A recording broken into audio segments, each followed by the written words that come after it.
Technology, history, and America's godly heritage. We talk about anything that affects your faith, your family, or your freedom. So don't go anywhere, because Point of View starts right now.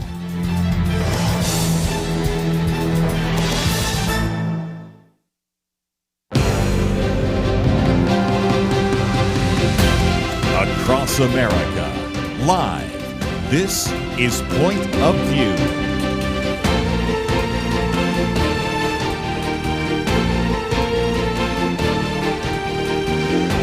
And now, Liberty McArtor. Happy Monday, and thank you for being with us today on Point of View. It's the Roundtable again, and I am so happy that you're joining us for it. Also, so thankful that Josh Barnes and Patrina Mosley are with me this first hour. We have so much to discuss. Alyssa Sonnenburg and Richard Lim will be on in the next hour. But let me just refresh you on our guest, who you know well. Josh Barnes is a pastor. He's the host of the popular YouTube channel, The Bible Explained. Always love having his perspective. Welcome back to the Roundtable, Josh.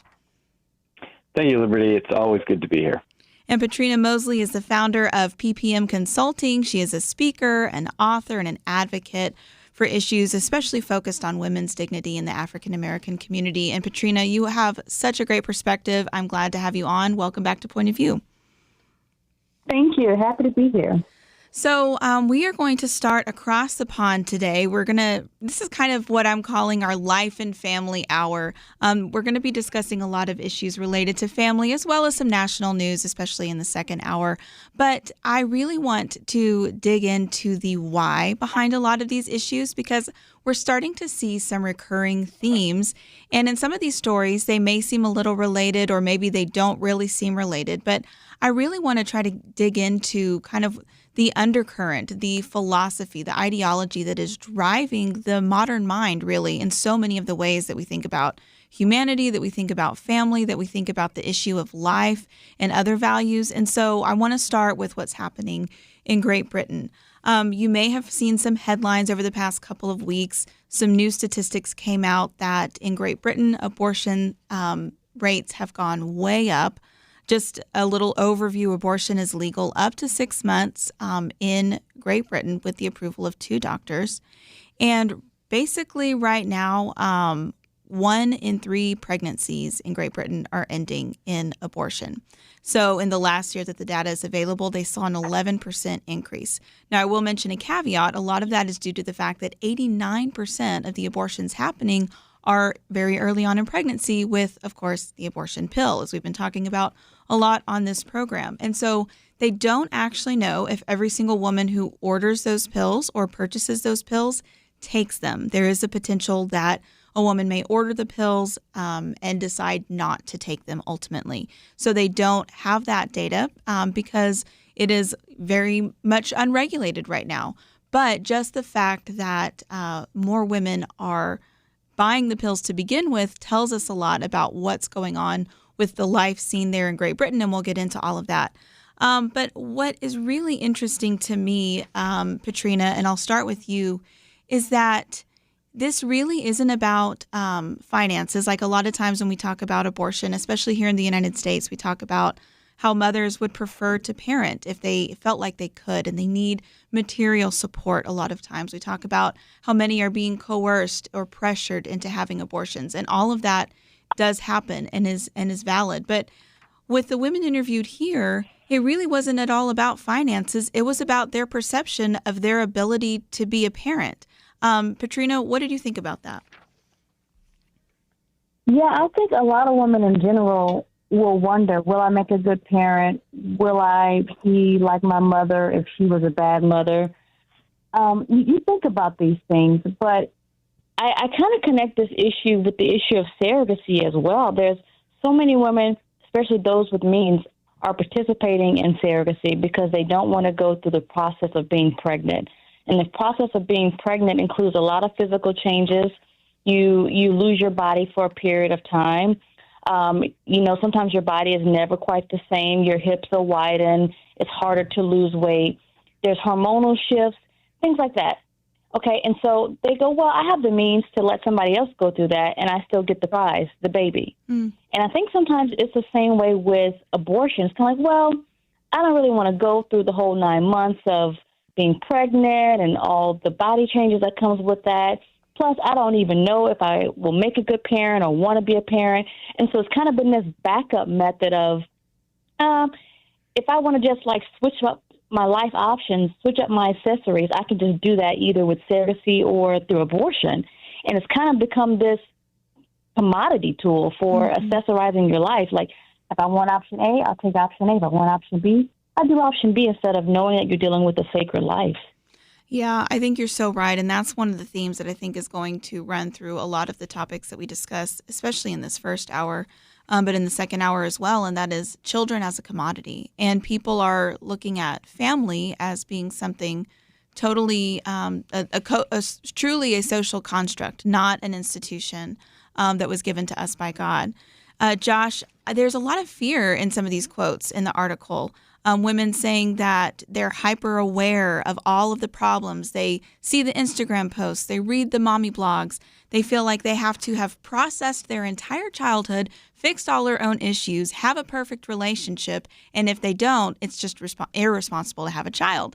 And I would say that no parent, I don't think, has ever fixed all of their issues before having a child. I don't know if that's even possible, but this language really struck me. What about you? Yeah, it bothers me a lot that that this is how so many people think in our day and age.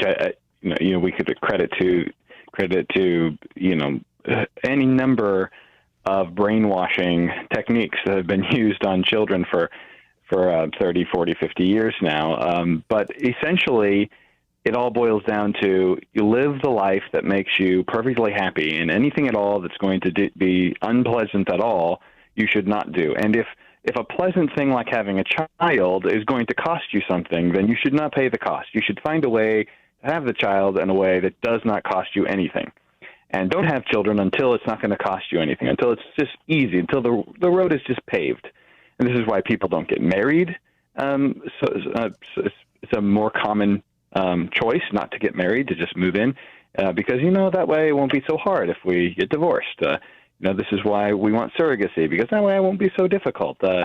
It's incredible selfishness, and it's first world problems, I suppose we could say, something that can only happen in the West, that we would be so filled with ourselves and want everything just handed to us on a silver platter. But it's not only just selfishness; it's this entire world that revolves around the self. It's really a cultural narcissism that I think we have adopted as a society, and it's really unchristian. What bothers me the most, I think, is when I hear Christian young couples talking like this, and not so much about abortion, but saying things like, oh, well, we'll wait 5, 10, 15 years, and then maybe we'll have a child. And I just think, you know what? I think you're waiting for everything to be perfect, and I don't think you understand that's not how children are. Children are difficult. They're hard, but they're worth it. That's the whole point. If iPhones were $1, everyone would have one. It's valuable because it costs something. Yeah, great perspectives, Josh and Patrina. We can discuss this and many other topics when we come back from the break. But before we go there, let me mention we are filling in for Kirby Anderson today, and that's because he is in Georgia. So if you are in Georgia, especially near Warner Robins, you can actually sign up for a meet and greet. You can meet Kirby Anderson yourself, and all of the information and details for how to register for that event and visit with Kirby in Georgia are at pointofview.net. So go to pointofview.net, scroll down, you'll see the event, you can register, see all the details, and you can come back and listen to more of our topics right after this short break.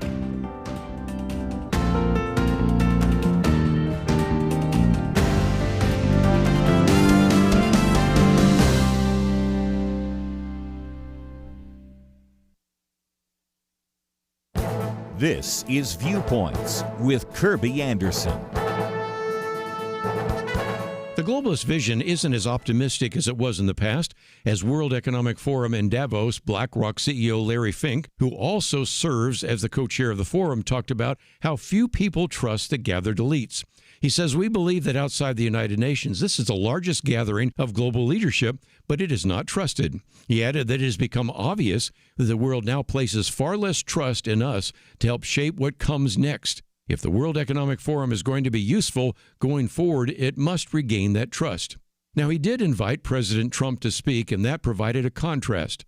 Trump detailed one-year accomplishments. He said growth is exploding, productivity is surging, investment is soaring, incomes are rising, inflation has been defeated, our previously open and dangerous border is closed and virtually impenetrable. In an interview at Davos, Ray Dalio of Bridgewater Capital proclaimed that the monetary order is breaking down.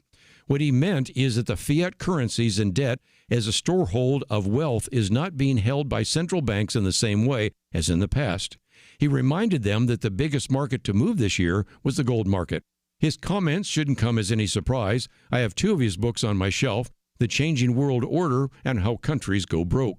The U.S. has a debt problem and a dollar that continues to decline in value, but most of the other countries in the world represented here have an even greater problem. Unfortunately, the leaders in those countries seem content to continue down the path that led them there. Gone is the globalist optimism of years past. I'm Kirby Anderson, and that's my point of view.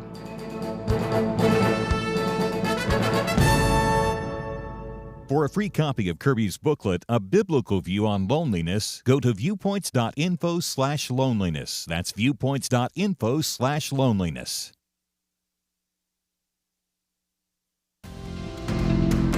You're listening to Point of View, your listener-supported source for truth.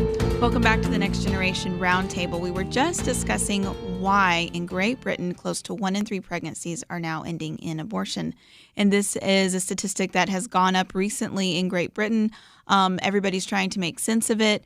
In short, it's not really due to financial concerns, but so much of it is cultural. There is a medical element as well.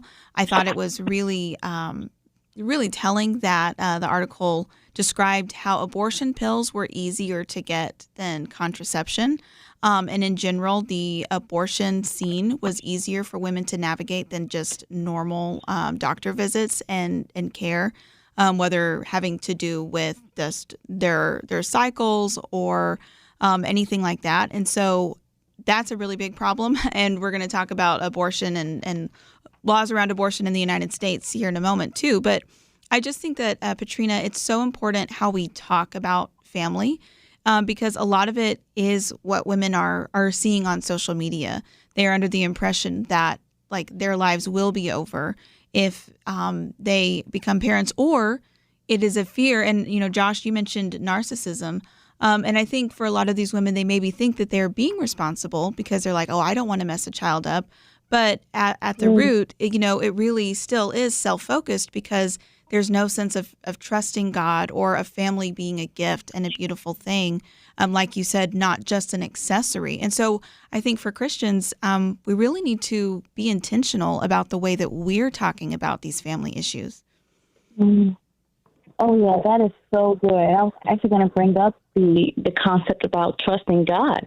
I think with the times that we're in, you know, a lot of people who may not have a faith in God, they feel like the world is out of control. There's so many issues that are out of control. And having a child and bringing a child into this world will feel challenging. It'll feel fearful for those who aren't placing their trust in God and who have a mindset and a theology that knows that God is going to come back and make everything right. So I think that's definitely an element there. I also think that when we talk about this cultural narcissism, there's this idea of everything has to be focused towards the self. Everything has to be self-care, holding my peace, reserving my peace, things like that. And this kind of plays into it. It leads into this mindset of, if it's not right for me right now, I can't do it. And it's a part of my self-care. And you got to get your mind off of yourself and realizing, even for us Christians, that children are an accessory to life. You don't get God, the American dream, the house, the car, etc., and think that, okay, now I'm going to have this perfect life.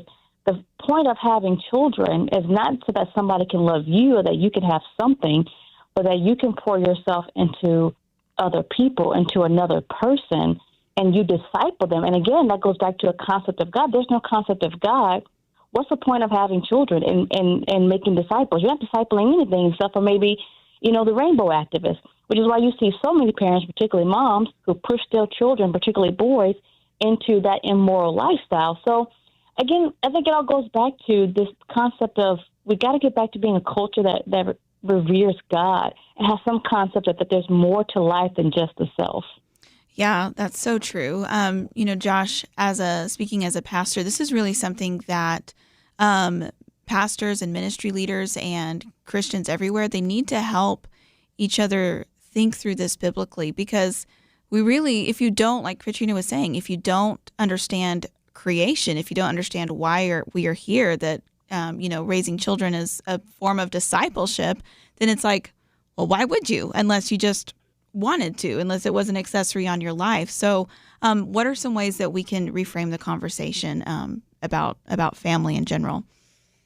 Well, that really is an excellent question, because this is something that I'm saddened to see even in churches. So often we treat church as if it's something that, oh, you'll be so blessed if you come, and everything becomes about you. You do things for yourself, for your benefit, rather than saying, hey, you should come to church because we need you there. We need your influence on us. We need you to encourage us. We need, fellowship with you. We need you. And I really think that people need to stop doing things for the purpose of themselves. And we need to stop encouraging people that the right reason to do a thing is because it's good for you. We used to be a society that glorified honor, and honor and glory are the same thing. We honored and glorified and put up as our heroes people who would sacrifice, because when you sacrifice and live your lives for others, then your life has real meaning and purpose. So the reason that our society now is afraid of having children is because we're afraid of sacrificing ourselves for others, and the greatest form of that is children. It's certainly the most rewarding form of that as well, but it's the greatest form of self-sacrifice. A woman, to an extreme extent, really sacrifices her own body, her own health, her own being for a period of time, with pains and difficulties and all kinds of stuff to go through to sacrifice herself for a child. And this is all throughout human history has been lauded as a magnificent, heroic, wonderful act that continues the human race. And now we don't see this as, it's going to be too difficult for me, so someone else can carry on the human race. I am not going to be a part of it. That is so completely, ridiculously selfish that it should be something that brings us shame. But because we're in a society that has been so self-centered for so long, it doesn't even bring shame to the people who have no desire to have children. And I think that is something that we have to deal with, as you said, biblically.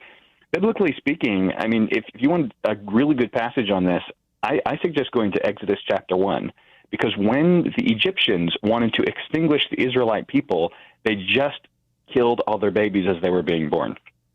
That was their plan. We can extinguish an entire society by just killing their children as they're being born.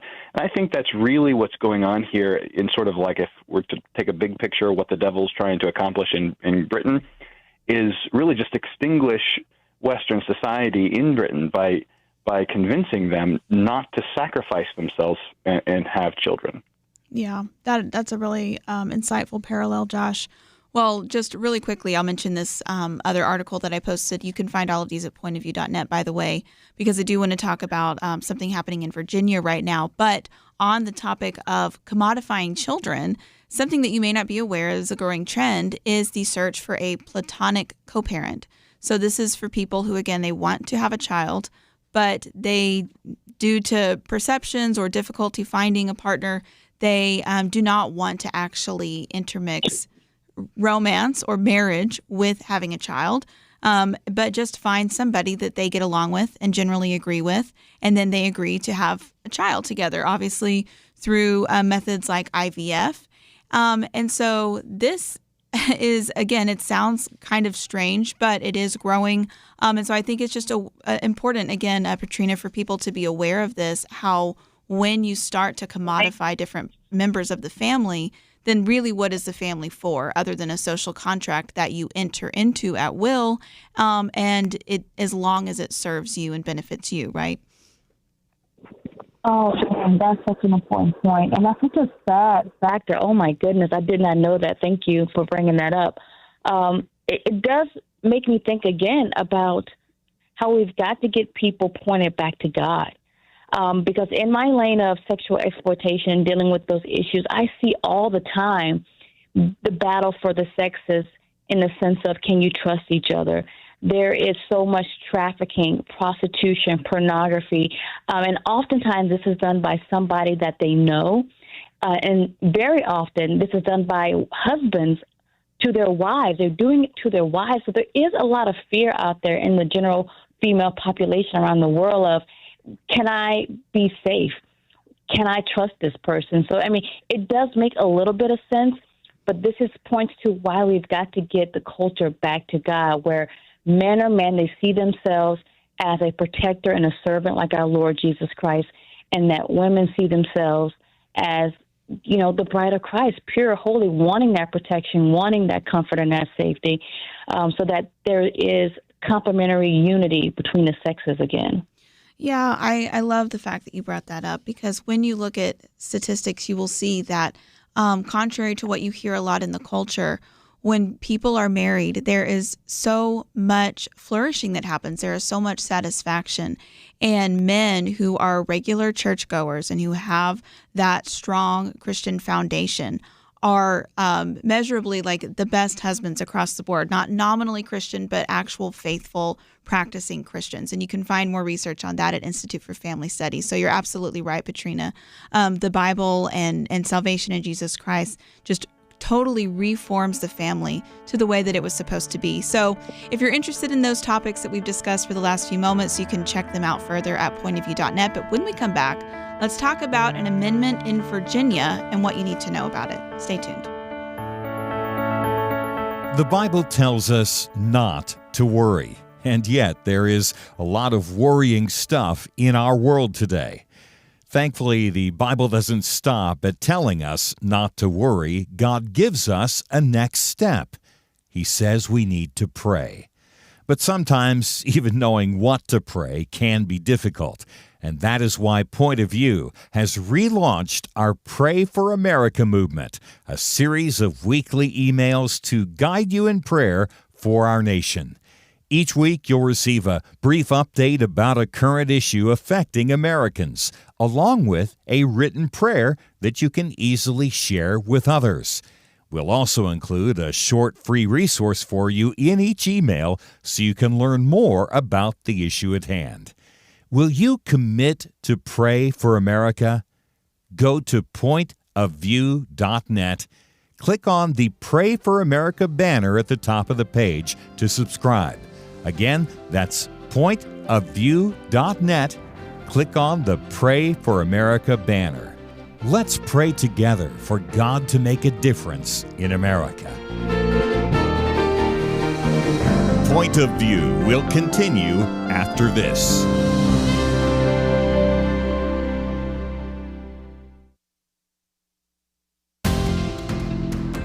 You are listening to Point of View. The opinions expressed on Point of View do not necessarily reflect the views of the management or staff of this station. And now, here again is Liberty McArtor. Welcome back to the Roundtable. Let's talk about the abortion situation in Virginia specifically. And remember, as we all know, midterms are coming up. Primaries are starting to get really close in a lot of places. And then people will be heading to the polls in November, but also on the ballot for many people in November are smaller things that you need to pay attention to, including state amendments and propositions and things that people will be expected to vote on. And so you need to check what are all the things that are going to be on the ballot in your state when election time comes so that you can be informed. And so this in particular, we're going to be talking about a proposed amendment in Virginia that would amend their state constitution to have a right to reproductive freedom that would really, in essence and in practice, legalize abortion up to birth and enshrine it in the state constitution. So, Patrina, if I'm correct, you live in Virginia. And so can you break this down for us and kind of help us understand what's happening with the pro-life movement there? Yeah, so right now in Virginia, we have abortion up to the day of birth, all the way in the third trimester. Most people may not know that, but we do already. Wow. But what this amendment will do, So some of you may remember we had a former governor named Ralph Northam who was by trade a pediatrician, but he himself was trying to push an abortion amendment during his tenure, and even said on air that decision is between a woman and her doctor, and that even if the baby was born full birth, 9 months, the baby would be laid to the side, made comfortable, while the doctor and her made a decision about what to do with it. Wow. And, most people, we were shocked because you know that it's a human enough to make it comfortable while you wait to make a decision on whether to take the child's life. So fast forward now with the overture of Roe, many pro-abortion activists have been pushing at the state level to make their own state constitutional amendments. Virginia is one of those states, and at this point, we already have the most extreme abortion there is. And what makes this amendment even more extreme is that it takes off the guardrails that are currently in place in the state. So though you can have birthday abortion at 9 months, you can only get that with three doctors that approve it. Of course, if the person is, the woman is a minor, so she's a girl, she has to have parental consent, things like that. But now with the new advent of the abortion pill, a woman may have her abortion in her home. Homes are turning into abortion clinics, and there's not a lot of need for doctors. And so they want to push this through without any guardrails, no parental consent, no 3-doctor panel if it is beyond the 10-week mark and into the 9th month. And they're using the word here, reproductive freedom. Reproductive freedom. And it's kind of like a catch-all term, which could be anything, not just abortion. So, allegedly this could be used for transgender surgeries, where now the state will mandate taxpayers fund not only abortion, but hormones to minors and to other people at taxpayers' expense. So it's something to be watchful for. It's something that we have to be on the lookout for, because what we've seen in other states that have had abortion amendments is that even if they had a red leadership or a red trifecta, it still passed. And so what that tells us is that even though some people may be personally pro-life, when it comes to them making the decision themselves at the ballot box instead of through their representative, they back down and they keep that door open. And the question is why. And I could talk more about that afterwards, but that's what's going on in Virginia right now. Yeah, I would love to come back to you in a moment, Patrina, because I think a lot of it, like you said, is, I think people are scared. And this is very imprecise language. I will tell people, go to pointofview.net. We have a link to the Family Foundation there, to familyfoundation.org. And if you scroll down, there's this really helpful one-page flyer that you can download and print off. And it actually has the text of the proposed amendment with notes on the side of, hey, this is what that means. Here's where that could be, really abused. Like this is what it could mean practically if this becomes law. But Josh, I'm sure you have thoughts on this whole issue, but this is really, people need to pay attention on what's happening in their state because this kind of stuff is on the ballot in more and more places. Yeah, I think you're exactly right. We need to pay attention to this, and I think the only reason why this is still a battle that we keep losing as conservatives is because we don't fight it. And I applaud the Family Foundation, familyfoundation.org, for being one of the organizations that will stand up and fight it. But you have Republicans who are trying to get elected into office, and they will avoid the subject like the plague in debates and so on and so forth, when this is an easy win. It actually is not hard to make it, to show biologically, scientifically, spiritually. It doesn't really matter how you approach this. It's obviously wrong to kill an innocent human being, and it's obviously what happens in every single abortion. And not only that, but it also harms women in a great way as well, the women who are having abortions. So this, if we take just a few seconds, like I just have, to explain the obvious reality and why we should oppose it, it's actually a real easy winner. But because the Republicans have run away from this issue as a whole, trying not to deal with it, that's why people think, well, I guess it's kind of everybody's thing, and there's no real consensus. There is scientific, biological consensus. There is no question. This is a human being who is alive, and inside the mother's womb does not mean they're not human or alive, and you are killing them. I mean, it's really not a gray area, even at all, not even close. But I think a lot of people think of it as that. Well, it's kind of gray. It's up to your personal opinions.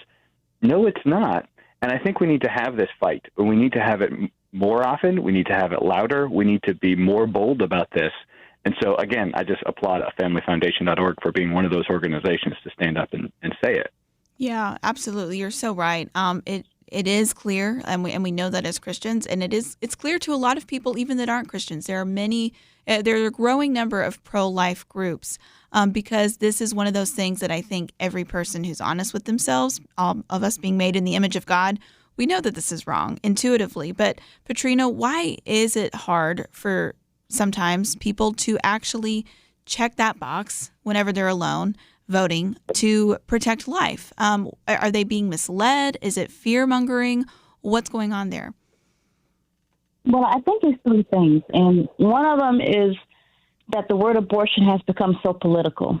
And I'm just going to talk about us on the right, okay? Those who claim to vote Republican, those who claim that they're identifying as conservatives or social conservative Christians, okay? The word abortion has become so political, and it's synonymous with the movement, a debate, a conversation, polling, but it is not murder. And if anyone came to the National Pro-Life Summit or even listened to the live stream, one of the most striking things that I heard from it came from Abby Johnson's talk, where she wants to make abortion murder again. And when people think about abortion, they think about something political instead of it being murder. So we have to get back to making abortion murder again. I think that's number one. And number two is that the pro-abortion side has a complete political party, a whole political party that fights for them. There is no wondering where the Democrats stand. They fight for abortion. Republicans is wishy-washy. And we have a president right now who's asking us to be flexible on the Hyde Amendment. Mm-hmm. We're back and forth, back and forth. So that sends mixed messages to people who, may not already be grounded in what they believe and what they want to do. And so right now we got Republicans wavering, and really we got conservatives who are really more populist, which means they're not conserving anything, and they're willing to sacrifice literally children just to have a red win. And we can't have that. And the third thing is that, those who are personally pro-life do not want to be left without the option of abortion should they find themselves in less than favorable circumstances. So that's what I mean by they'll vote pro-life to a legislator. Like, yeah, I'm going to vote for this legislator, this candidate that's pro-life, and they'll vote on the bill for me. But when they have to make the choice on the ballot themselves, they think about, do I want to leave that option open for myself? And people want consequence-free sex. And by people, I mean women, students, parents, cheaters, abusers, traffickers, unwilling partners, and whoever is making money off of the inconveniently pregnant women.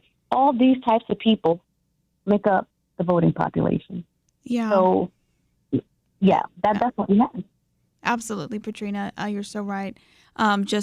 Again, I really encourage people to click on the link we have at pointofview.net.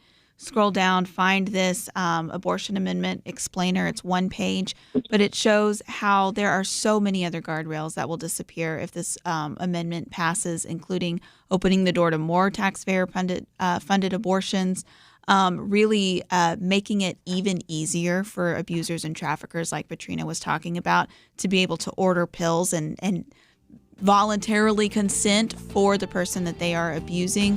So it's something for you to check out and be informed about and speak with moral clarity. That's what we want to equip you to do here on Point of View. We have more to talk about, though, after this short break, so stay with us right here on Point of View's Roundtable.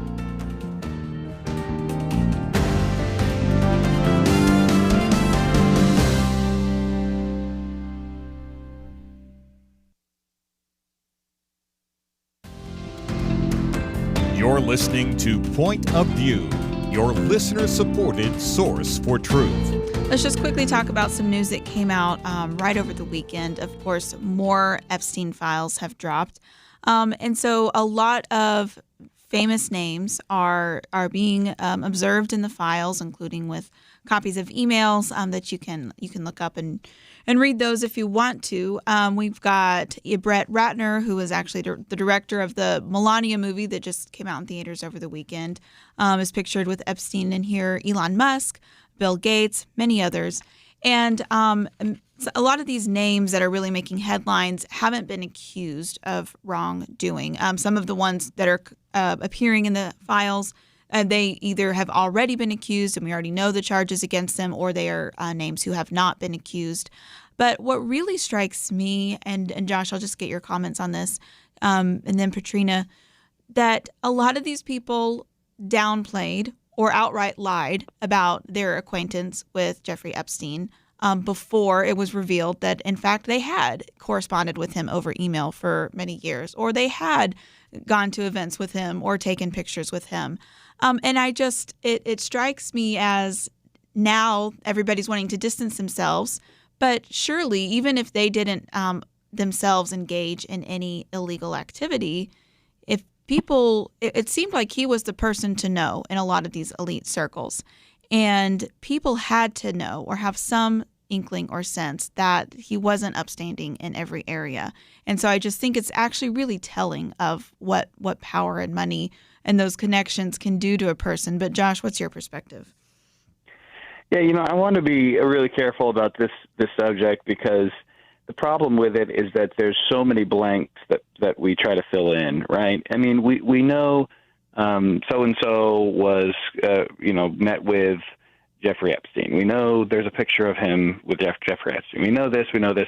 And these are things that are, there's facts and evidence, and then there's filling in the gaps, and that becomes anybody's guess, and then everybody's guess is what we end up going with. So I really I don't really enjoy commenting on things like this, and this is probably why it was not a terrible call to not release the Epstein files, because all it does is create more questions and more, if you were with him in this picture, what did you do over here? Did you do more over here? What were you doing over there? Was it all a whole thing to blackmail people who hadn't really done much of anything? Or was it really a huge ring? There's the whole thing is going around, and people are coming up with all these theories.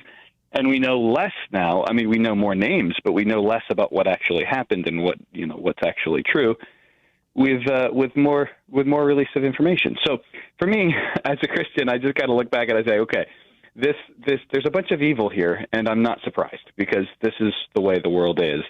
And to me, it's just sort of, I know it's a little oversimplistic, but I just think, man, this is why Elon Musk needs the gospel. This is why these people need the gospel of Jesus Christ. And this is why we are here. And the rest, I'm not surprised by evil, but it is evil. And how can we know what is really true? I don't know that we'll ever know that. And I think that it's unwise for Christians to jump on a certain version of the story that fills in the gaps the way that they think it is. So that's kind of all I really would like to say about it, because otherwise I'll end up having to retract it later when I find out new information. Yeah, sure. Well, that's very wise. Of course, we don't want to, jump to conclusions or engage in conspiracy theories. This is clearly an issue that has mattered to a lot of voters. And so that I think we're kind of seeing how the administration has, made a lot of promises and then walked them back, and voters were upset about that. And so now there's, more releases, but it does lead to more confusion. So, Patrina, your thoughts? Oh, I have a lot. I just know what you just said. The administration promised a number of things concerning the Epstein files, and they didn't deliver. And so far, this has been the worst handled issue by far from the administration, to the point where they even call the victims hosters. And that's just not true. We cannot minimize or belittle these victims who have literally put their lives on the line, for the ones that survived and then already killed themselves, to say, hey, I was abused. And this goes back to what we were talking about earlier, this animosity and distrust between the sexes. It's 1 in 6, and that's a conservative number, that we know has been sexually abused before they reach the age of 18. And that's for women who've been sexually abused by men. And so that is a huge population, and that's why this case matters so much to people. I remember when they did the whole, like, there's nothing there, there's nothing to see, we have no files, we lie. Well, they didn't say we lied, but that's literally what happened. They said they had the files and they didn't. Pam said, I don't have them, but then she had social media influencers come and hold up binders. We don't know what was in those binders. And then the victims were called hoaxers. So it was just a hot mess. And I tweeted this out there. Look, the reason why people care about this is because of the statistics we have on sexual abuse in this country, and just pointing out the culture that Law and Order and Special Victims Unit has had over 22 seasons. Why? Because people are looking for solace. People are looking for justice. So I think this case really matters. I think, unfortunately, the victims will not get justice on this side. I think releasing anything from the files is a political stunt used to put pressure and blackmail on certain elites of our society to maybe comply with something that would benefit the administration and in the country as well as they try to move policies forward. That's my theory. But it does nothing for the victims. It does nothing for people who are really seekers of justice and seekers of truth. The only thing that will satisfy that would be actual arrest. And anybody that's featured in pictures with underage women should be prosecuted, should be looked into. But right now, this is just, publicity stunt, and I have no time for it. Well, thank you guys for your perspective on that. We do want justice, and that's what we pray for. And I think what you said is simple, but the gospel is simple. People need Jesus, and that is where our hope lies. And also, just a little reminder, avoid the even appearance of evil. And I think a lot of people would do well to listen to that advice.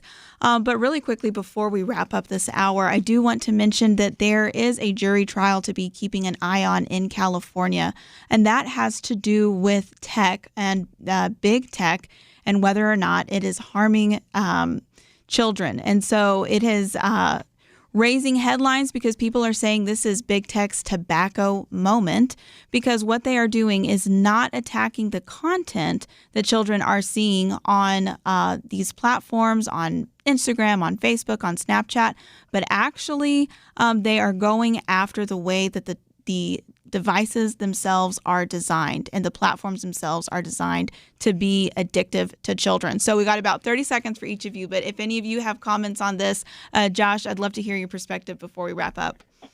I can't hardly say anything in 30 seconds, but I will try. I mean, this is an incredibly important thing. I think addiction to social media is a very, very real thing, and I think just bringing attention to the fact that it is a thing, that there is such a thing as addiction, and that like a huge number of Americans are addicted to social media is good. This is why the whole tobacco thing years ago was so successful, because it brought attention to the fact that this is harmful, this is hurting you.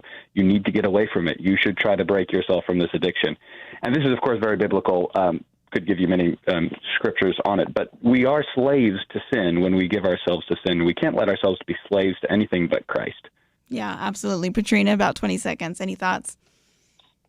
Yeah, I think if they can prove that the algorithms and the coding and the tech that was used in making these platforms were intentionally designed to be addictive, they have a case, a winning case, and they should go down. I'm here for it. Absolutely. Well, thank you guys so much for your perspectives. I love having you both on the roundtable. It's been great speaking with you. You can check out Josh and Patrina's information at pointofview.net. And in the next hour, we'll be talking with Alyssa Sonnenburg and Richard Lim. So stay tuned, and we'll be back for more right here on Point of View. Where does moral truth come from? According to 58% of Americans, individuals determine moral truth. A quarter of Generation Z says society determines moral truth, and morality can even change over time. Only 42% of Americans believe that truth comes from God. I don't know about you, but I find these numbers extremely troubling. It really is a crisis of truth, and that crisis has consequences. Look at society. Evil is called good, good called evil. People with biblical beliefs are called bigots, or worse, they're canceled. But there is hope. The Bible promises the truth will set us free, and that's why Point of View is relentless in our commitment to the ultimate source of moral truth, God's Word. At Point of View, we know that God's truth is eternal, and if we stand together, we can help more Americans apply His truth in their daily life. Help Americans find truth again by giving at pointofview.net. or call 1-800-347-5151. That's pointofview.net and 800-347-5151. Point of View will continue after this.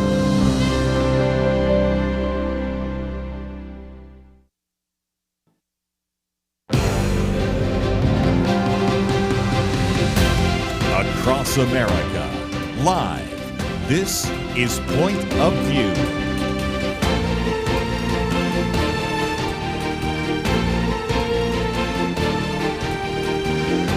And now, Liberty McArtor. Welcome back to Point of View. We are in our second hour of the Roundtable this Monday. Thank you for being with us. On the phone now is Richard Lim. We spoke last week on the last Roundtable. He is the host of This American President podcast, and you should definitely check it out. So, Richard, it's great to have you on again. Great to be on. It's like we never left. That's right. We're just picking it right back up where we left off. We will be discussing Minneapolis a little bit again here in a few minutes and many other topics as well. And then Alyssa Sonnenburg is on the line. She works with Illinois Family Institute and the Self-Evident podcast. And Alyssa, it's great to have you on the Roundtable today. Thank you so much for having me. Well, I want to start before we get into some of the news that's happening around the states today. Let's talk about something that I care about, and it kind of goes in to some of the things we were talking about in the first hour and really understanding the why behind a lot of the behaviors that we're seeing. We were talking a lot about family and the commodification of children in the first hour, and we'll talk about that again at the end of this hour. We also talked about how people are really scared to form relationships, and I think that's part of why we are seeing what we're seeing here. So this is an article, you can read it at pointofview.net. It's from the New York Times, called Students Are Skipping the Hardest Part of Growing Up. And really what it talks about, this article is focusing not necessarily on the academic cheating, which we know happens a lot in schools with AI, or any of the other multiple topics you could talk about when it comes to AI and ChatGPT, but something called emotional offloading, and how younger generations and kids who are growing up with the advent of chatbots and all of that, they are really turning to AI more and more to help them navigate human interaction. And in a lot of cases, they're actually scared even to answer a question in class from their teacher or professor without running their answer through ChatGPT first. And that's the anecdote that begins this article. So, Alyssa, I think this is interesting and also sad, but I'd love to get your perspective on it. Yeah, I agree that this is really discouraging to see that so many young people are having a difficult time even with our basic function as people. We're communicators. God made us communal beings, and we communicate in a variety of different ways, but especially through talking. And the fact that so many kids, especially college-age kids, are having difficulty even interacting with their peers, interacting with their professors, is really discouraging for the upcoming generation of people who are going into the workforce. I mean, these are people that are supposedly going to be the next teachers, the next engineers, the next nurses. And if you can't communicate well, that significantly hinders the impact that you are going to have on your community, on your country. And so I'm a mom. It just makes me even more determined that I really want to homeschool my kids. I really want to instill in them when they're young the value of communication. And I think often when parents offload that so much, allowing their kids to have so much screen time, allowing their kids to really do all of their communicating online, I think that is possibly a reason why so many kids are starting to go that way in general. Yeah, so true. So wise, Alyssa. Richard, awkward moments are part of life, especially in adolescence and growing up. But I think maybe with some of the overdependence on chatbots, people are thinking they can escape those awkward moments. In reality, though, those form us and they educate us, and it's part of growing up. It's part of just being human, is sometimes having to navigate different people in different situations. I don't know. Maybe I'm the only person who ever had an awkward moment, though. I mean, I am just so smooth that I have never experienced. No, you're absolutely right. And we've already seen the effects of kind of the artificial environment of being online, even before AI. And I think one thing that we've noticed, we've all known that being online, especially social media, is such a bad environment to engage with people. Very quickly, differences of opinions become very heated. We've all seen it.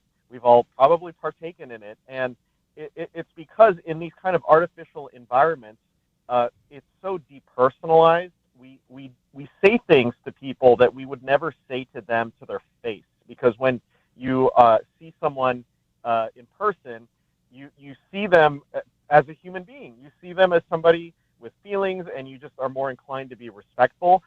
When you do things online, it's just so different. It really lends itself to an environment that is dehumanizing, where people can define people by their opinions rather than as a person.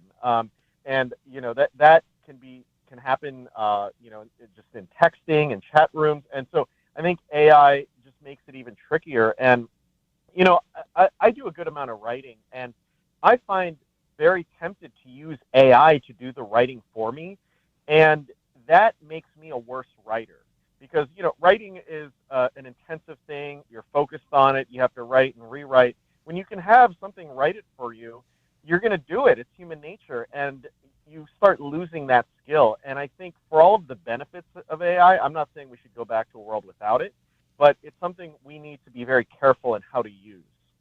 Yeah, 100%. One of the things that I think is so important that we speak up about as Christians that may not be super obvious, but that we're going to have to, is that, like you were saying, Richard, it's so important to communicate with people well and face to face. And Alyssa, I love what you said about homeschooling your little ones. I'm a homeschool mom. And whatever situation you are in, just talking about the value of talking to somebody maybe isn't something that we would have thought a couple decades ago that we would have to disciple our children in and really intentionally teach the next generation and actually talk about the spiritual implications of that. But our words are so important. We see that in Scripture. We were meant to disciple others in the context of real interpersonal relationship. And that is something that is just going away. And like Richard, I think that's so insightful.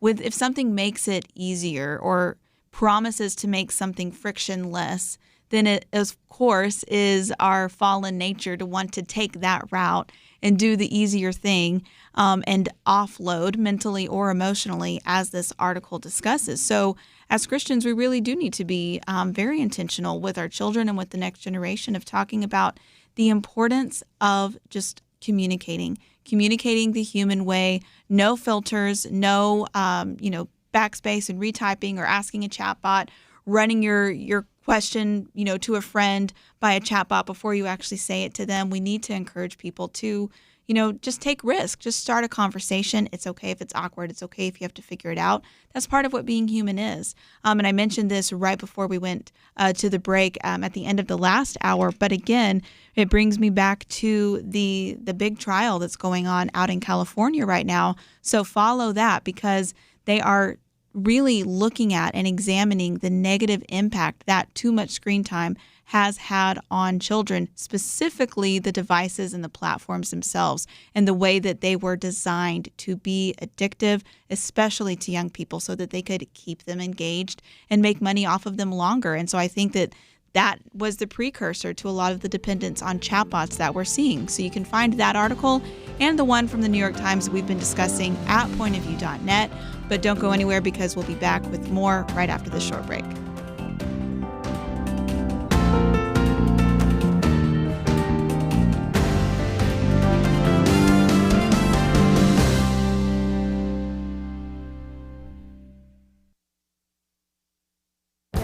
This is Viewpoints with Kirby Anderson. The globalist vision isn't as optimistic as it was in the past, as World Economic Forum in Davos BlackRock CEO Larry Fink, who also serves as the co-chair of the forum, talked about how few people trust the gathered elites. He says, "We believe that outside the United Nations, this is the largest gathering of global leadership, but it is not trusted." He added that it has become obvious that the world now places far less trust in us to help shape what comes next. If the World Economic Forum is going to be useful going forward, it must regain that trust. Now, he did invite President Trump to speak, and that provided a contrast. Trump detailed one-year accomplishments. He said growth is exploding, productivity is surging, investment is soaring, incomes are rising, inflation has been defeated, our previously open and dangerous border is closed and virtually impenetrable. In an interview at Davos, Ray Dalio of Bridgewater Capital proclaimed that the monetary order is breaking down. What he meant is that the fiat currencies and debt as a storehold of wealth is not being held by central banks in the same way as in the past. He reminded them that the biggest market to move this year was the gold market.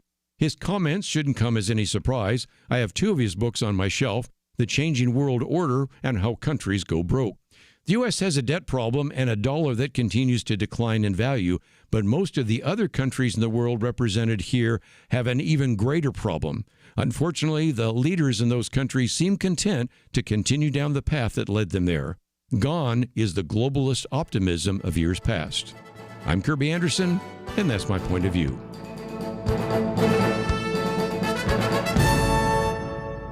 For a free copy of Kirby's booklet, A Biblical View on Loneliness, go to viewpoints.info/loneliness. That's viewpoints.info/loneliness.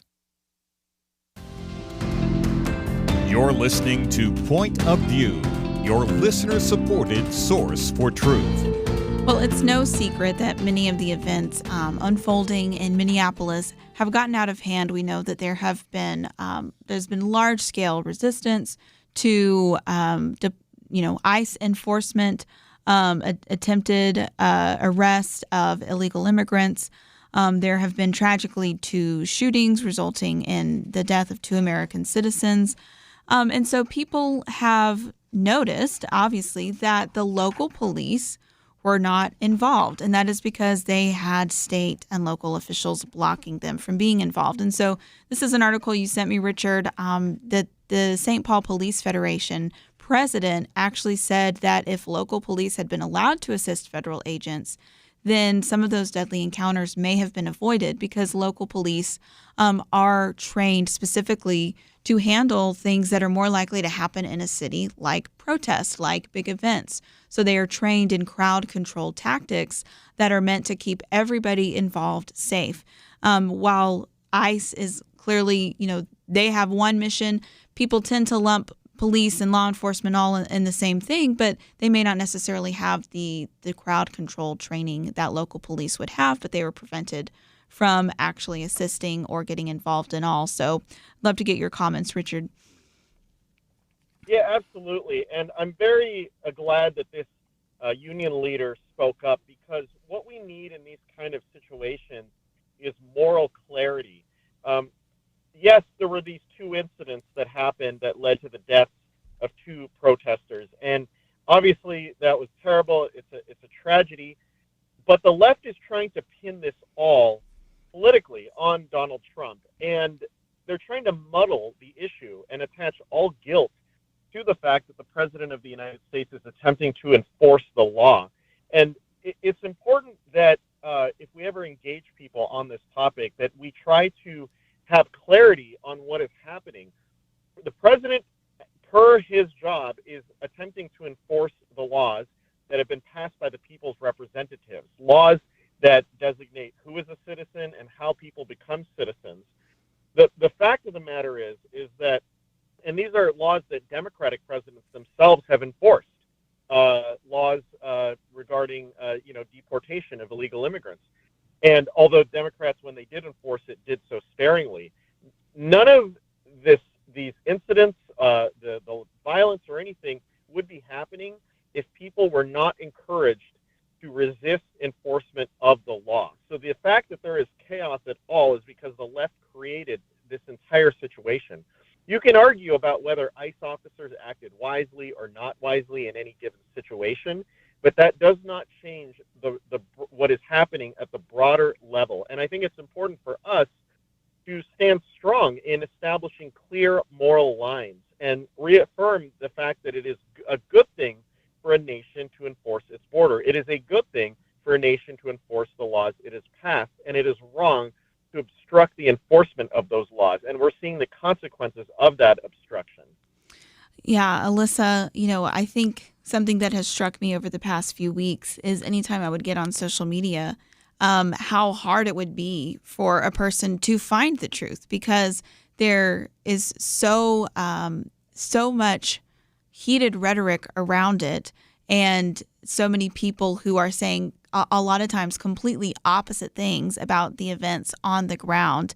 It seems like it's hard to find somebody honest like this person, the police union leader who said, hey, here's one of the things that went wrong. Local police weren't allowed to help with crowd control, and that led to a chaotic environment. But it's really hard for people who want to actually know what's going on to get information outside of just kind of the biased algorithms they're seeing. So I'd love to get your thoughts on kind of everything that's been going on and how hard it is for people to find the truth.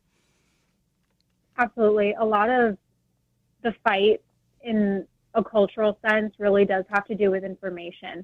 And if you can get people wrong information, you can very quickly radicalize them.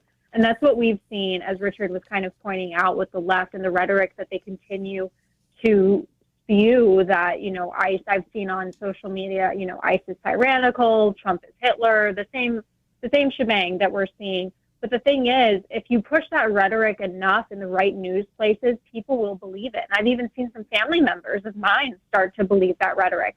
And so information is powerful. And from a Christian perspective, how we know that we're getting true and right information. One of my favorite proverbs is Proverbs 18:17. The first to speak in court sounds right until the cross-examination begins. It's so important that when a rhetoric starts to begin, especially what we saw with the Minneapolis shooting, I believe as a believer, your first duty is to the truth. And in that case, we don't have any facts. We have videos, we have accusations, but we have no facts. Let's wait till the investigation is over. And if it turns out that those shootings were absolutely in self-defense, then let's support the ICE officers that were involved in those. If it turns out that they were a little bit too heated, let's support justice where it falls. But especially to the point of local law enforcement, it's absolutely true that having local law enforcement involved would have abated a lot of the violence that has been taking place in Minneapolis, because not only does local law enforcement have a better handle on how to deal with domestic issues, because that's what they do all day, but that would have sent a message from leadership to the people living in Minneapolis that the things that are taking place by ICE officers are lawful, and you are to abide by them. We are working in cahoots, with ICE, and we are cooperating with immigration enforcement. So that would have sent a very different message to the people. When you have a government or a governor saying, no, we will not allow local law enforcement to cooperate in any state, shape, or form, that immediately radicalizes people to think that ICE is tyrannical and it is something to resist. And in fact, you're doing an heroic thing by obstructing justice. And I believe that's what we saw in those shootings.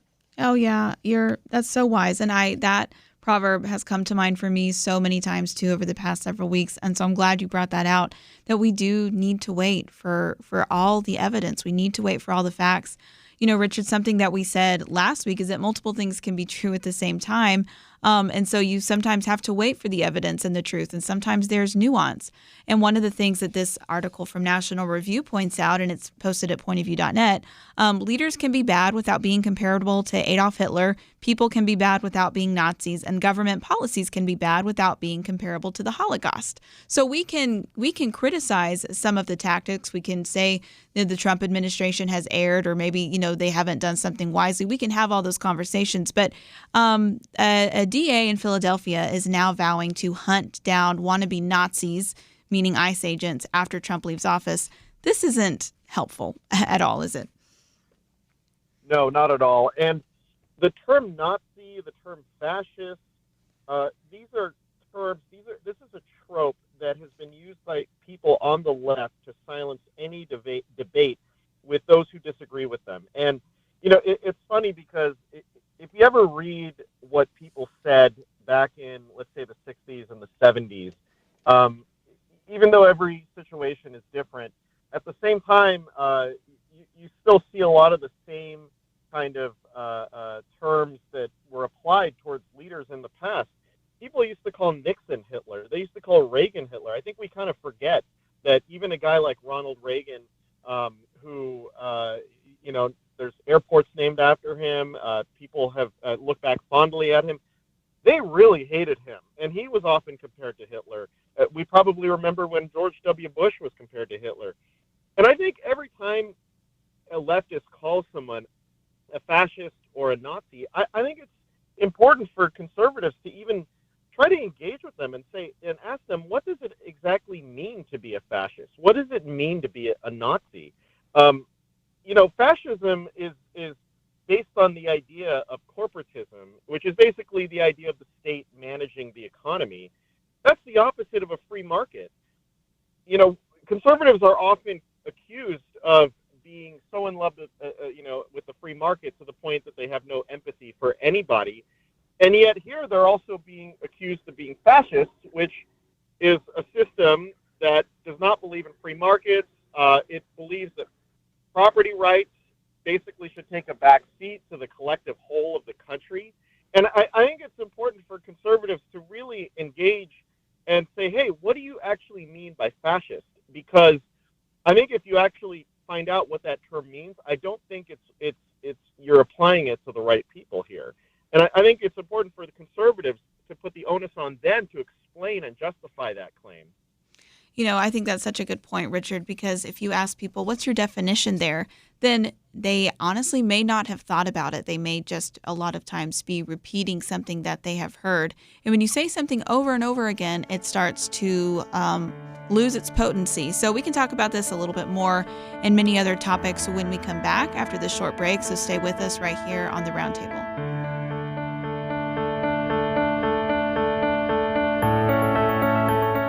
Have you ever met a child you knew would do great things? They displayed remarkable imagination, understanding, and a zest for learning. Now imagine someone takes that child and instead of fostering their potential with a real education, they feed them nothing but lies. That scenario isn't so far from reality. From a young age, Americans are fed a consistent stream of distorted facts, from the secular indoctrination they receive in many public schools, to the biases presented as fact in many colleges and universities, to the barrage of misinformation from the mainstream media and the lack of moral grounding in our society. It's not that Americans aren't capable of understanding the truth, it's that they aren't exposed to it enough. You can expose more Americans to the truth when you give to Point of View, where listeners receive facts, perspective, and biblical truth they don't get from society. As long as we have truth, we have hope. Give today at pointofview.net or call 1-800-347-5151. Pointofview.net and 1-800-347-5151. Point of View will continue after this.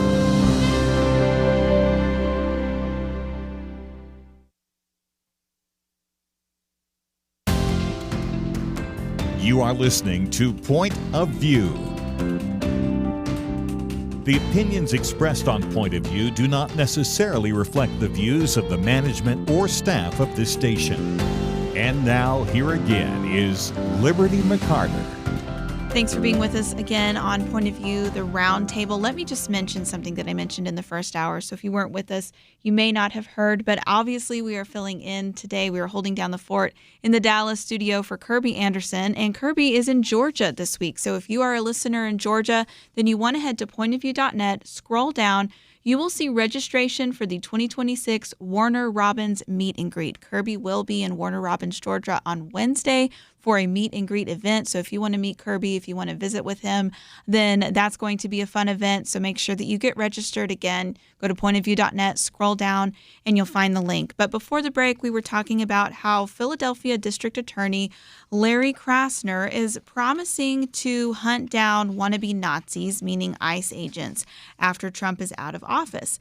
So before, the break, Richard, you mentioned that really, we've been hearing this for a long time. Hitler, Nazi, fascist has just become a name that people tend to call their political opponent, especially it seems the left tends to call their political opponents on the right. And so we're seeing that again. Alyssa, I'm concerned about this because it seems to set the ground for some very blatant lawfare that is going to take place or that people want to take place. But we also have actual anti-Semitism problems in the United States right now and around the world, unfortunately. So just name calling and throwing these accusations around, just like all the time like this, it doesn't seem wise to me, but I'd love to get your perspective. Yeah, my immediate reaction was confusion as to what the ICE officers would be charged with because they are directly enforcing the law. Illegal immigrants, if you enter our country illegally, you are breaking United States Code Section 8. It's very clear from a law perspective that ICE agents are actually doing their job. And in fact, it's kind of funny when you look back on previous administrations, but even Biden utilized ICE to deport immigrants. I believe he deported around 200 to 300,000, so not a lot. But Obama, funny enough, has the biggest record of any human American president in history of 3.1 million illegal immigrants deported. And Trump is nowhere near that. He's about a third of the way there. And yet, when Obama was doing it, there were no riots, there were no protests. Everyone supported it. It's only when Trump does something similar that, of course, he's called Hitler. The ICE are called Nazis, and the Gestapo, I saw that a lot with mayors in Minnesota calling them that. And so I guess I'm confused as to what law ICE officers would be held to, since they're actually the ones keeping the law. But also, like you were saying, Liberty, it's kind of dangerous to see how this name calling kind of distracts from very real discrimination that's going around, especially in college campuses. We've seen a big rise in anti-Semitism. And I'm not sure if this is to distract from that, but I think there are very real problems still going on in our societies, in our colleges, in our universities, even in our high schools. We still have big problems with Title IX not being followed, with boys still being allowed in girls' sports and girls' restrooms. There are a lot bigger issues at hand than whether or not immigration enforcement is doing their job. Yeah, well said, Alyssa. And I will just mention, too, that Governor of Minnesota, Tim Walz, had said recently, basically on the Holocaust Remembrance Day, which was earlier this month, or maybe just last week. The days are flying by fast. So it was in January, but he had compared the situation in Minneapolis to what happened to Anne Frank, and we all know her story. So the U.S. Holocaust Memorial Museum actually put out a statement rebuking that comparison, saying leaders making false equivalencies to her experience for political purposes, meaning Anne Frank's experience, is never acceptable, saying despite tensions in Minneapolis, exploiting the Holocaust is deeply offensive, especially as anti-Semitism surges. So one of the things, Richard, that I just wanted to mention before we wrapped this story up and move on is that, again, we are seeing a rise in anti-Semitism, unfortunately. As Alyssa mentioned, we're seeing that a lot on college campuses. Holocaust denial is actually up, including among members of Gen Z.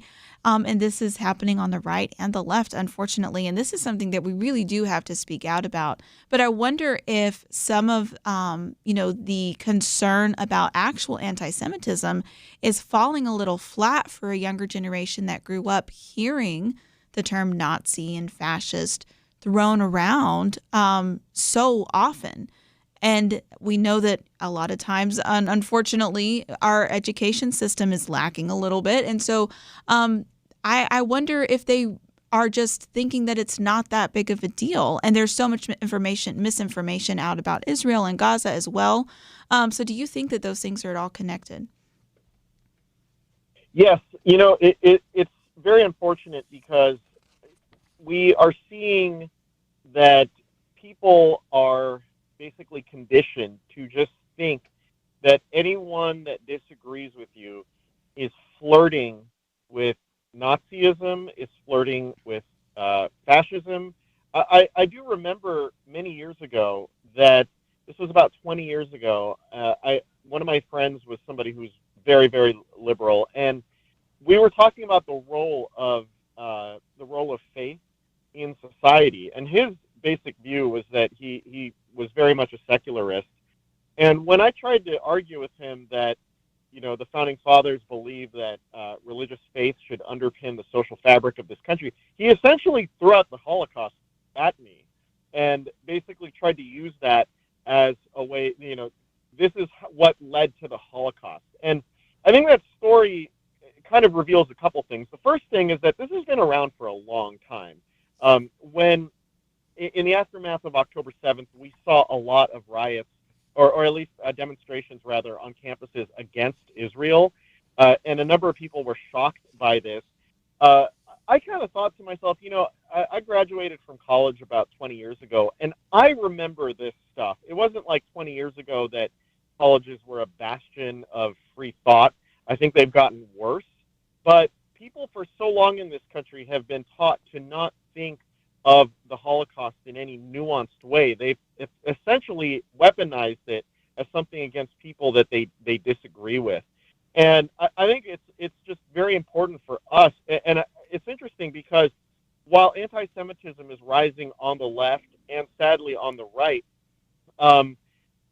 people still claim that the other side is being anti-Semitic, while really giving in to a lot of the anti-Semitic tropes as well. So I think it just shows how important it is to get our history right, to be able to explain, no, this is what led to Hitler and fascism at this particular time. It's not right to compare a situation in America to that. To show that it really cheapens what the Holocaust actually was when you use that term on people that disagree with you. Yeah, that's very true. So, it's important to be aware, again, of how people, like you said, are cheapening the term, but also to be aware of the real threats that exist. And unfortunately, anti-Semitism, even neo-Nazism, those things are not of the past. But let's actually call out the real perpetrators of those bigoted ideologies and have moral clarity and seek the truth on complicated issues where people do want to just use the worst names they can think of to beat their political opponent rather than finding truth. But we are about to go to a break in a few moments, so I did want to introduce the next topic, something that I really am eager to get your comments, Richard and Alyssa, and so we can do that when we come back from the break here in a few moments, but I'll just kind of set it up for us. This is an article. You can find it at pointofview.net. It's from the Federalist. Obergefell has harmed children for far too long. We know that Roe v. Wade was overturned about 4 years ago, and now you have a coalition of Christian and conservative organizations who are calling for the overturning of Obergefell, which legalized same-sex marriage in the United States. Now, that is obviously getting the big headlines, and I think that is, we can talk about whether or not we think that's actually likely to happen when we get back, but I think that it is meant to draw attention. But one of the things that I think is interesting that they really want to talk about is at the state level, push for more laws that explicitly name mothers and fathers and really restore a lot of parental rights that have been stripped away or nullified essentially in the wake of Obergefell. As we talked about in the first hour, our culture has really come to view children as a commodity, as just an accessory that you can add on to their life. And we know that children need mothers and fathers. And so the whole foundation for this coalition, for this movement, is a movement called Greater Than, saying that the needs of children are greater than our desires as adults, or at least they should be. So that's what we're going to talk about for a few minutes when we come back. So don't go anywhere. Stay with us right here on Point of View.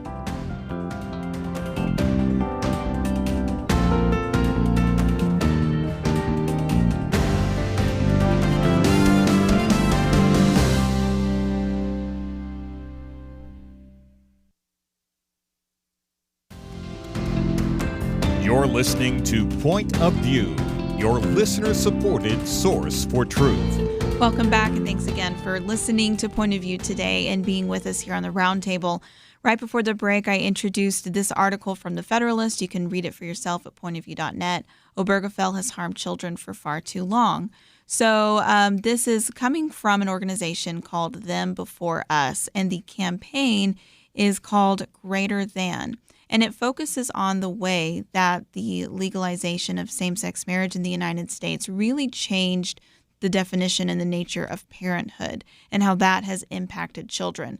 So obviously the big headline is that it is a coalition to overturn Obergefell, but if you read into the details, they are wanting to mobilize states and more local authorities to really start prioritizing children's needs again over adults' whims. So Alyssa, I know you work with the Illinois Family Institute, and as a conservative and as a parent and a Christian, I'd love to get your thoughts on this issue. Yeah, absolutely. You know, when Obergefell was first passed in 2015, the original proposition of people who were proponents of gay marriage was to say that, oh, we just want to be able to marry who we love. And of course, people bought that, and they said, we swear we're not going to want to adopt or anything. We just want to marry who we love. And obviously, we as conservatives, you know, at the Illinois Family Institute, we knew the slippery slope that was happening, that once you redefined what marriage was, which, by the way, you can't redefine because only God defines it, because he's the one who created it to be between one man and one woman. What the government is merely supposed to do is recognize what marriage is. So once the government stepped in and decided, you know what, we're going to have authority over this term and we're going to redefine it to fit what we want, of course we saw the slippery slope of, okay, now that we can marry who we love, we should have the right to have a child. Even though having children is not a right, it's a blessing. And that idea that having a child is a right is what is leading to so many problems that we're seeing. It's leading to the surrogacy issue of two men renting out a woman's womb so that they can have a child. We see this with IVF. We see this with a lot of reproductive technologies, that once you assume that having a child is a right, it no longer becomes about the child's best interest. It becomes about the desires and whims of adults. And when it comes to this new campaign, Greater Than, I'm so excited about it because it's getting back to what is important. It's recentering that the best place for a child to grow up is in their biological parents' lives. The research is overwhelming on that. And it's not just from conservative platforms like the Heritage Foundation or the Institute for Family Studies. We see that research proving that from the CDC, from the American Pediatric Society. We see that from everywhere. Every single legitimate institution recognizes that children do best when they are raised by their biological married parents. No one can duplicate that. A mom can't dad, a dad can't mom. And as John Stonestreet was saying, it's not enough for kids to just have parents. They're biologically wired and designed by God to need a specific kind of parent. And so to rob a child from either their mom or their dad is reckless, and it's cruel. And getting back to the needs of children is in the best interest of society. So I'm so praying that this horrible ruling is overturned and that the needs of children are once again put on the forefront. You know, I definitely think that this is a great conversation starter to talk about those issues, like you were saying, Alyssa, the research that shows a married biological mom and dad is the best environment for a child to be raised in. And I think that's intuitive for a lot of people. And I do want, because people are going to do this, they're going to say, what about single parents? What about adoptive parents? What about abusive parents and foster families? And so I think as Christians, this is where we have a chance to offer moral clarity and say, we live in a fallen world. Families do get broken. And in that case, our God is a God of restoration, and adoption is a beautiful thing. He can equip single parents, but that does not mean that we want to intentionally form families in a disordered way that we know is going to harm children. We want to follow God's design as best we can, and then we rely on his grace and restoration and his empowerment to get us through even when the situation isn't ideal and isn't perfect. But Richard, what are your thoughts on all of this? I think this is a great opportunity to talk about the difference between virtuous liberty, a concept that our country was founded on, versus license. And if you look at the ideas that the founders talked about, they believe that man was made by God to be free. But the question is, free to do what? Mm-hmm. And as we know, that gets into the biblical notion that we are put on earth to glorify God and to enjoy Him forever and to obey Him. And that was the underpinning of the idea of liberty, according to the Founding Fathers.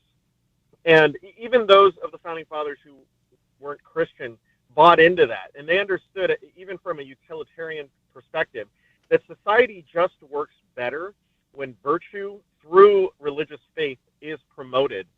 And that is not just an element of the founding, it is a fundamental pillar of the founding, along with the idea that human nature is fallen and needs to be checked. It is woven into our documents, our founding documents. And unfortunately, what we're seeing now instead is the reign of license.